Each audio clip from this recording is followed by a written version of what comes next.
ఈరోజు దేవుని హెచ్చరిక. నిర్గమకాండము 20వ అధ్యాయం 17వ వచనం. నీ పొరుగువాని ఇల్లు ఆశింపకూడదు. నీ పొరుగువాని ఇల్లు ఆశింపకూడదు. నీ పొరుగువాని ఇల్లు ఆశింపకూడదు. నీ పొరుగువాని భార్యనైనను, అతని దాసునైనను, అతని దాసీనైనను, అతని ఎద్దునైనను, అతని గాడిదనైనను, నీ పొరుగువాని దగు దేనినైనను ఆశింపకూడదని చెప్పాను.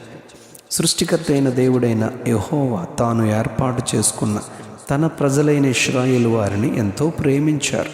శ్రమలోనున్న వారిని, బానిసత్వంలోనున్న వారిని ఐగుప్తులో నుండి కనాను రాజ్యంలోనికి, అనగా పాలు తేనెలు ప్రవహించు దేశంలోనికి నడిపించుచుండగా దేవుని ప్రజలు దేవుని మార్గమును విడిచి తమకిష్టము వచ్చినట్లు జీవిస్తూ దేవుని కోపమునకు కారణమై నశించు వారిగా ఉండగా ఆయన ధర్మశాస్త్రాన్ని వారికిచ్చి ఆ చొప్పున జీవించున్నట్లుగా వారికి ఆజ్ఞాపించారు. 10 ఆజ్ఞలు కలిగిన దేవుని ధర్మశాస్త్రాన్ని ఆయన వారికిచ్చారు. ఈ ధర్మశాస్త్రంలో ఆయన ఇచ్చిన ఆజ్ఞలలో ఒకటి ఈరోజు మన ధ్యానవాక్యంగా ఉంది. అది నీ పొరుగువాని ఇల్లు ఆశింపకూడదు అని చెబుతూ చూస్తూ ఉండగా పొరుగువానిది చూచి ఆశించడానికి అవకాశం ఉంది. అందుకే పొరుగువానిదగు దేనిని ఆశింపకూడదని చెప్పారు. నరహత్య చేయవద్దు, వ్యభిచరింపవద్దు, దొంగిలవద్దు, పొరుగువానిపై అబద్ధ సాక్ష్యము పలుకవద్దు.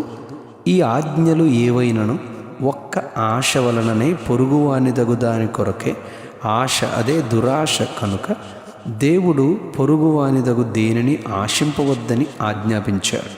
పొరుగువానిది ఆశిస్తే వచ్చే పరిణామం నరహత్యే కదా. పొరుగువాని భార్యను ఆశిస్తే చేసే కార్యం వ్యభిచారమే కదా. పొరుగువాని సొత్తును చూసి ఆశిస్తే చేసే క్రియ దొంగతనమే కదా.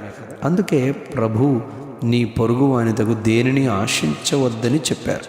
సామెతల గ్రంథం 4వ అధ్యాయం 23వ వచనంలో నీ హృదయంలో నుండి జీవధారలు బయలుదేరును, కాబట్టి అన్నిటికంటే ముఖ్యముగా నీ హృదయమును భద్రముగా కాపాడుకునుమని బోధించారు. యోబు గ్రంథం 31వ అధ్యాయం 9వ వచనంలో నేను హృదయమున పరస్త్రీని మోహించలేదని యోబు స్పష్టపరిచారు. 31వ అధ్యాయం యోబు గ్రంథం 1వ వచనంలో నేను నా కన్నులతో నిబంధన చేసుకున్నాను, నేను ఎలాగు చూచుదును, అలాగని చేసిన ఎడల పరముననున్న దేవుని ఆజ్ఞ ఏమగును, ఆయన నా ప్రవర్తనని ఎరుగును గదా అని యోబు చెప్పారు. రాజుల 1వ గ్రంథం 21వ అధ్యాయం 2వ వచనంలో రాజైన అహాబు నగరును ఆనుకుని నాబోతు తనకొక ద్రాక్ష తోట ఉంది, దానిని చూచి అహాబు ఆశించి కూర తోటకిమ్మని దాని ప్రతిగా దానికంటే మంచి ద్రాక్ష తోటని ఇస్తానని చెప్పాడు. కానీ నాబోతు దానిని ఇయ్యలేదు. అది నా పిత్రార్జితమని చెప్పినను వెనక లేని వార్తను, అబద్ధ సాక్షులను ఇద్దరు పనికి మాలిన వారిని నియమించి రాళ్లతో చావగొట్టమని నాబోతు దేవుణ్ణి రాజును దూషించనని చెప్పిస్తారు. నాబోతును పిలిపించి చంపించినట్లుగా యెజెబెలు చేయిస్తుంది. ఇందుకు మూల కారణం కేవలం నాబోతు ద్రాక్ష తోటను అహాబు చూసి ఆశించడమే కదా. అందుకే నీ పొరుగువాని ఇల్లు ఆశించవద్దని ప్రభు చెప్పారు. అలానే 2వ సమూయేలు 11వ అధ్యాయంలో దావీదు పొరుగువాని భార్య అయిన బత్షెబాను స్నానం చేస్తూ ఉండగా చూచి ఆశించుటను బట్టియే కదా దావీదు రాజు ఊరియాను యుద్ధములో ముందు నిలిపి చంపించుమని ఉత్తరము రాసి పంపించాడు. అవును, ఈ ఊరియా యొక్క హత్య పొరుగువాని భార్య అయిన ఆశించవద్దని చెప్పిన దేవుని ఆజ్ఞను తుణీకరించి ఎదిరించుటను బట్టే కదా జరిగింది. అందుకే ఆయన పొరుగువాని భార్యను ఆశింపవద్దని ప్రభు చెప్పారు. ఇర్మియా గ్రంథం 22వ అధ్యాయం 7వ వచనంలో దేవుడు గద్దిస్తూ నీ దృష్టియు నీ కోరికయు అన్యాయముగా లాభము సంపాదించుకొనుటయే, నిరపరాధుల రక్తము ఒలికించుటయందే నిలిచి ఉన్నది.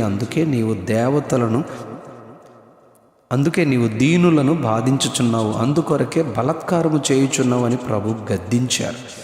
మొదటి సమూయేలు 15:9 దేవుడైన యెహోవా అమాలేకీయులతో యుద్ధము చేసి సమస్తమును నాశనము చేయమని చెప్పగా రాజైన సౌలు గొర్రెలలో ఎడ్లలో క్రొవ్విన గొర్రెపిల్లలను నిర్మూలము చేయక నీచమైన పశువులన్నిటినీ నాశనము చేయుటకు గల కారణం ఆశించుట వలననే కదా. అందుకే దేవుని మాట వినక దేవుని ఎదిరించను కదా. అవును, అందుకే ప్రభువు నీ పొరుగు అని తగు దేనిని ఆశించవద్దని చెప్పారు. ఈరోజు మన ధ్యానవాక్యంలో చెప్పబడినట్లు నీ పొరుగు అని ఇల్లు ఆశింపవద్దని చెప్పారు. ఏ అక్కరైనా అవసరతైనా అడుగుడి మీకు ఇయ్యబడును, వెదకుడి మీకు దొరుకును, తట్టుడి మీకు తీయబడునన్న మాటను మనం విశ్వసించి ఆయనపైనే నమ్మిక ఉంచి పొందుకొందుము గాక. Amen, amen, amen. నీ పొరుగు అని ఇల్లు ఆశింపకూడదు. నీ పొరుగు అని ఇల్లు ఆశింపకూడదు. ఆమెన్.